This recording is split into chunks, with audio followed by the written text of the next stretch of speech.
When you think of Cleopatra, what comes to mind? An Egyptian queen of incredible beauty, the lover of Roman generals?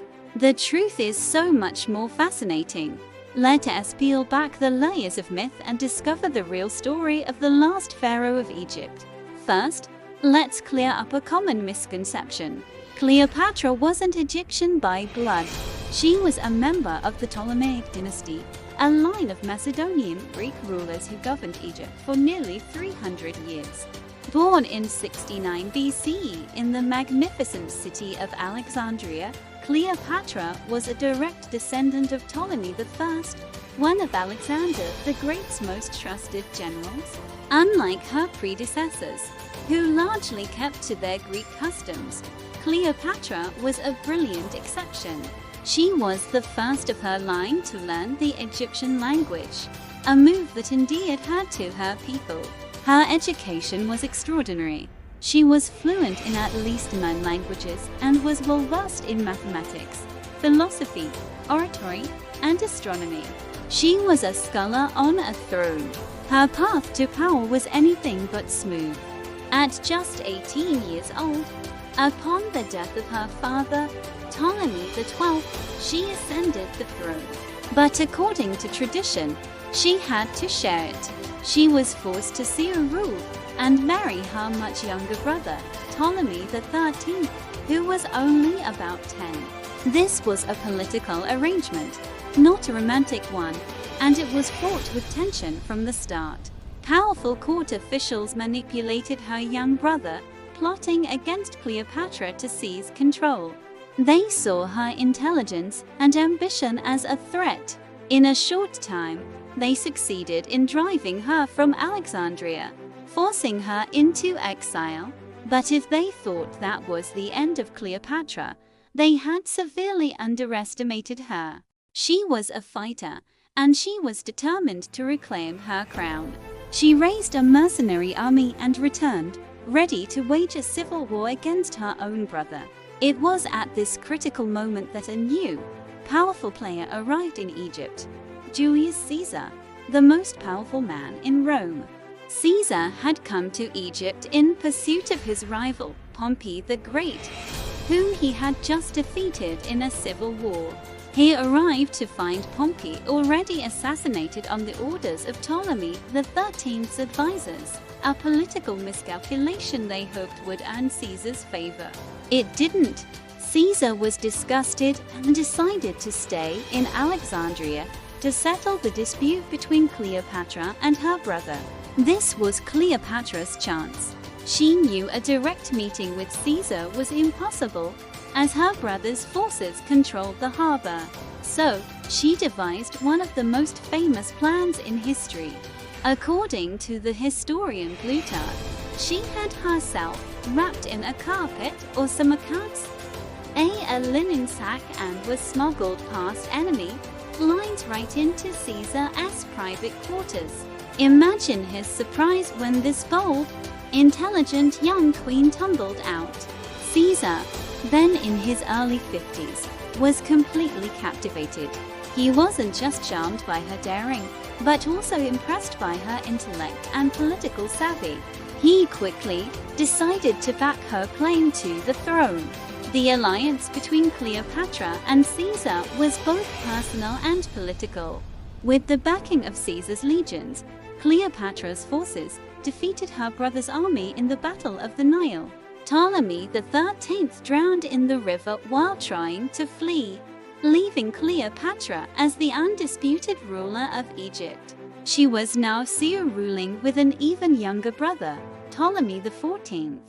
But this time, there was no question who was truly in charge. Her relationship with Caesar deepened.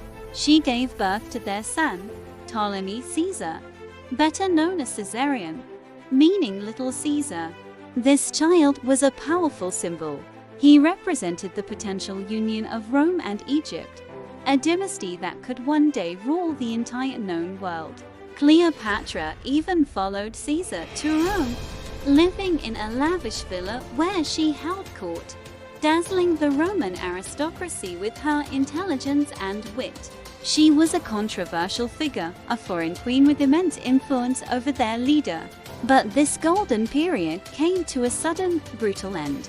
On the Ides of March, 44 BCE, Julius Caesar was assassinated by a group of senators, leaving the Roman world and Cleopatra's future in chaos. With Caesar gone, Cleopatra had to act fast. She returned to Egypt, secured her position by having her younger brother, in name only, Ptolemy XIV, killed, and declared her son Caesarion as her seer ruler. She was now the sole, independent ruler of Egypt, a mother protecting her son's legacy. Meanwhile, Rome was plunged into another civil war. Out of the chaos, two men emerged as the dominant figures: Caesar's adopted son, Octavian, and his most loyal general, Mark Antony. Antony took control of the eastern provinces, which included Egypt. He needed money and resources to fund his armies, and he knew exactly who had them: Cleopatra. He summoned her to meet him in Tarsus, in modern-day Turkey. Cleopatra, a master of spectacle and psychology, knew this meeting was crucial. She didn't just show up, she made an entrance. She sailed up the Cydnus River in a magnificent golden barge with purple sails and silver oars, rowed by servants dressed as cupids. She herself was dressed as the goddess Venus, reclining under a golden canopy, fanned by boys. Antony, who saw himself as the god Dionysus, was completely enchanted. He had expected a subordinate monarch begging for favor, but instead, he was met by a goddess. That legendary meeting marked the beginning of one of history's most famous love affairs. But just like with Caesar, it was also a powerful strategic alliance. Antony needed Cleopatra's immense wealth to fund his political ambitions and military campaigns. Cleopatra needed Antony's military might to protect Egypt from the ever-expanding Roman Empire and to secure her son Caesarion's future as her successor. Their partnership was passionate and productive. They spent a winter together in Alexandria, forming a society of inimitable livers, dedicated to a life of pleasure and feasting. But their bond was deeper than just indulgence. They had 3 children together: the twins Alexander Helios and Cleopatra Selene, and a younger son, Ptolemy Philadelphus. For a decade, they ruled the eastern Mediterranean together, a formidable power couple challenging the authority of Antony's rival in Rome, Octavian.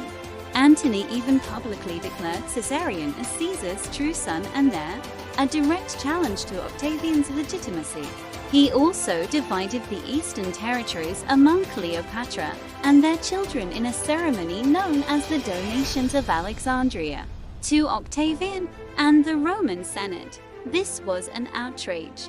Octavian, a master of propaganda, saw his opportunity. He painted Antony as a man bewitched by a decadent foreign queen, a traitor who had abandoned his Roman values and was giving away parts of the empire. He used Antony's relationship with Cleopatra to turn public opinion against him, skillfully stoking Roman fears of a powerful Eastern queen. The tension finally erupted into open war. The decisive confrontation came in 31 BC at the naval battle of Actium, off the coast of Greece. The battle was a disaster for Antony and Cleopatra. Their large, heavy warships were outmaneuvered by Octavian's smaller, more agile fleet. At a critical moment, Cleopatra's squadron broke from the battle and fled, with Antony abandoning his flagship to follow her. Whether this was a planned retreat or a panicked flight is still debated by historians, but the result was the same.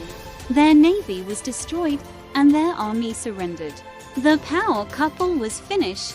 They retreated to Alexandria, knowing Octavian's legions would soon be at the gates. The end was tragic and swift, as Octavian's forces closed in on Alexandria in 30 BC. A false report reached Antony that Cleopatra had already taken her own life. Devastated, he fell on his sword. As he lay dying, he was carried to the mausoleum where Cleopatra had barricaded herself. He died in her arms.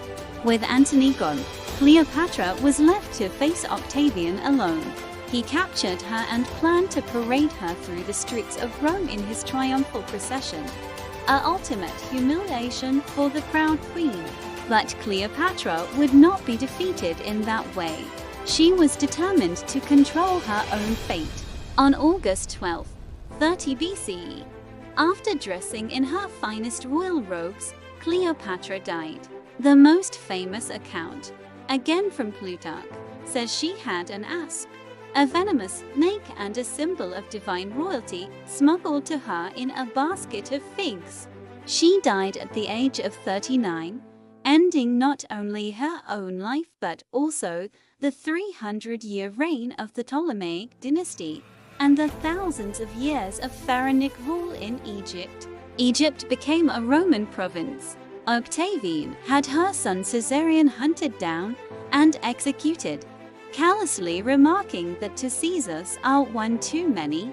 Her 3 children with Antony were spared and taken to Rome to be raised by Antony's Roman wife Octavia. So what is Cleopatra's true legacy? For centuries, she was remembered through the lens of Roman propaganda, a seductress who used her beauty to corrupt great men. But that's a deeply flawed picture. She was a highly intelligent and cunning ruler who spoke multiple languages and commanded armies. She was a shrewd politician who navigated a world dominated by powerful and ruthless men. She used her charm and wit as political tools, forming alliances that kept her country independent for 2 decades. She was a mother who fought fiercely for her children's future. Cleopatra was one of the most powerful women in the ancient world, a figure of strength, intellect, and enduring fascination. Her story isn't just a romance. It is a testament to a brilliant leader who dared to challenge the power of Rome and almost succeeded. Her name has echoed through 2,000 years of history, art, and literature, ensuring that the last pharaoh of Egypt will never be forgotten. Thanks for watching. If you found this journey into the life of Cleopatra fascinating, don't forget to like this video and subscribe for more deep dives into history's most incredible stories. See you next time.